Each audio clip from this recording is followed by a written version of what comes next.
Assalamualaikum warahmatullahi wabarakatuh. Berjumpa kembali dengan saya. Apa kabar kalian semua hari ini? Saya doakan semoga kalian dalam keadaan sehat walafiat, dilancarkan rezekinya, dan dimudahkan urusannya ya. Amin. Untuk teman-teman yang baru menemukan channel saya ucapkan selamat datang. Dan yang telah share dan subscribe, saya ucapkan banyak-banyak terima kasih. Kali ini saya kembali akan membagikan resep sederhana ya, yakni olahan pindang yang akan saya masak, pindang bumbu rujak. Seperti apa prosesnya dan apa saja bahan-bahannya? Yuk simak bersama-sama video saya berikut ini. Untuk yang pertama-tama di sini saya akan menyiapkan bahannya.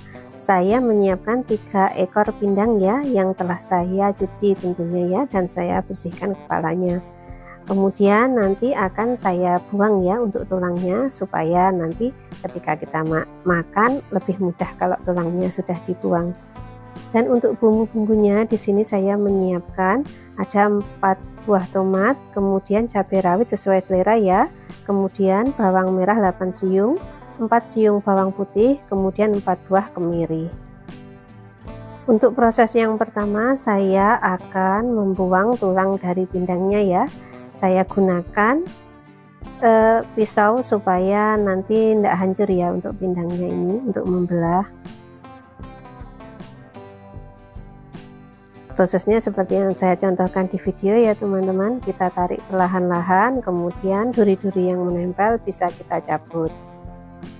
Lakukan ini satu persatu sampai semua tulang terpisah dari dagingnya ya.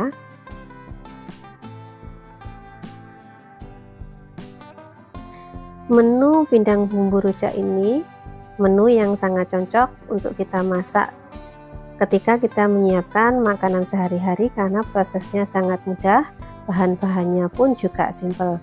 Jadi wajib kalian coba ya di rumah untuk membuat olahan pindang bumbu rujak ini.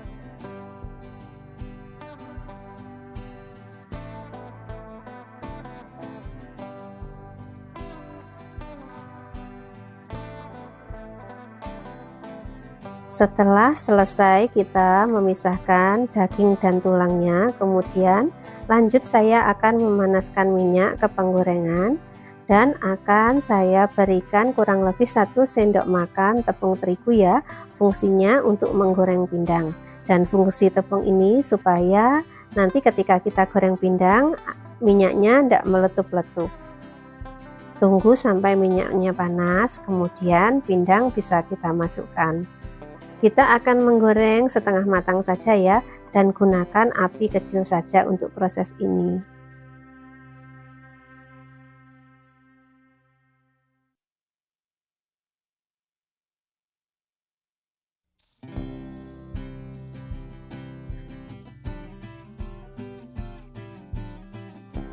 Setelah beberapa waktu pindang bisa kita bolak-balik ya supaya matangnya merata, dan jika dirasa pindang mulai setengah matang bisa kita angkat, kemudian kita tiriskan. Kenapa saya menggoreng pindangnya terlebih dulu? Supaya nanti ketika kita masak tidak hancur ya teman-teman. Makanya tidak perlu terlalu kering, cukup setengah matang saja untuk proses penggorengan ini. Setelah itu pindang kita tiriskan ya. Dan setelah ini jangan lupa untuk mengurangi minyaknya, karena akan saya gunakan untuk menggoreng bumbu-bumbunya. Namun sebelum saya goreng bumbunya akan saya iris-iris ya. Untuk cabai saya kerat-kerat supaya tidak meledak ketika kita goreng, dan untuk tomatnya akan saya iris-iris besar-besar supaya nanti lebih mudah untuk penghalusannya ya. Setelah itu lanjut kita akan menggorengnya di penggorengan yang untuk kita menggoreng ikan tadi ya, tapi minyaknya tentu sudah saya kurangi.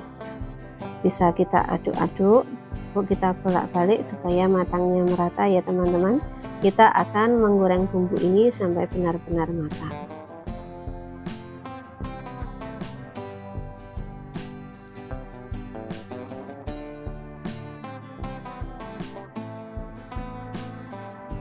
Setelah beberapa waktu, bumbu sudah mulai layu dan matang dan mengeluarkan aroma tentunya ya, bisa kita angkat, kemudian kita tiriskan, lalu akan kita haluskan ya.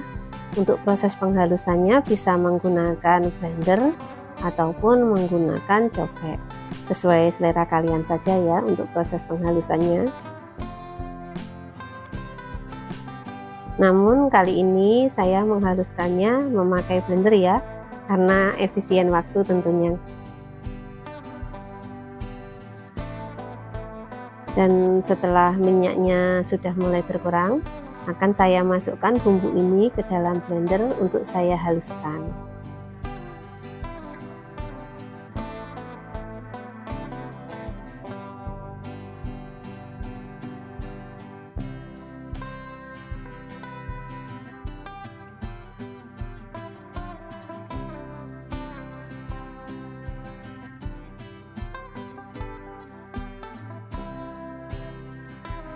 Oke, setelah bumbu telah kita haluskan, akan saya masukkan kembali ke dalam penggorengan dan akan saya masak kembali ya untuk bumbu ini sampai benar-benar matang dan tanak.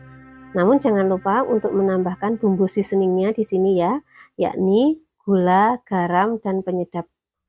Maksud saya kaldu bubuk. Untuk gulanya, kalau ukuran saya ini saya tambahkan 1,5 sendok teh, garam 1 sendok teh, dan kaldu bubuknya cukup 1 saset saja. Setelah bumbu semua masuk, bisa kita aduk-aduk supaya semua tercampur dan larut.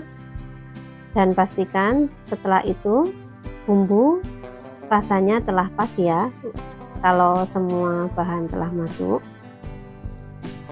Jika rasanya pun sudah pas, maka pindang yang telah kita goreng tadi bisa kita masukkan ke dalam tumisan bumbu ini untuk kita masak bersama.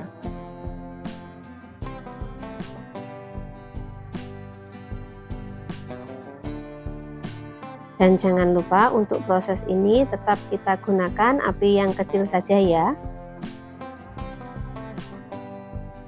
Oke, kita aduk perlahan-lahan supaya semua permukaan pindang terbaluri oleh bumbunya.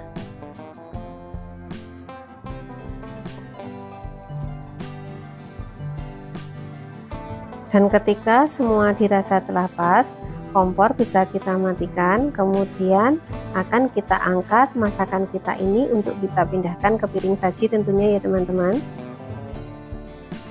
Dan setelah proses pemindahan masakan kita ini ke piring saji, tentunya masakan kita ini telah selesai dan siap untuk kita hidangkan pastinya.